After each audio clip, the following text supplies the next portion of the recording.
నమస్కారం మిత్రులారా. కవితకు బెయిల్ వచ్చినట్టుగా లిక్కర్ కేసులో, సారా కేసులో ఎమ్మెల్సీ కవితకు బెయిల్ వచ్చినట్టుగా చూస్తూ ఉన్నాం. చాలా సంతోషం.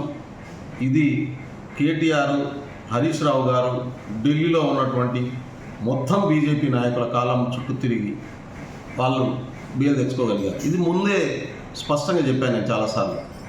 వాళ్ళు కంప్లీట్గా బీఆర్ఎస్ బీజేపీ కలిసి పనిచేస్తున్నాయనేటటువంటి విషయం తెలంగాణ సమాజంలో పల్లె పల్లెకు తెలుసు.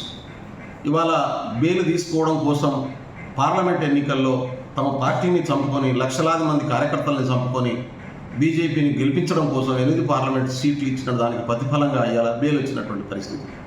అసెంబ్లీ ఎన్నికల్లో 39 సీట్లలో బీఆర్ఎస్ గెలిస్తే, పార్లమెంట్ ఎన్నికల్లో 119 అసెంబ్లీ నియోజకవర్గాల్లో 3 నియోజకవర్గాల్లో మాత్రమే బీఆర్ఎస్కి లీడ్ వచ్చింది. మిగతా అంతా బీజేపీకి వాళ్ళ ఓటును షిఫ్ట్ చేసినటువంటి విషయం కూడా తెలంగాణ పల్లెలకు తెలుసు.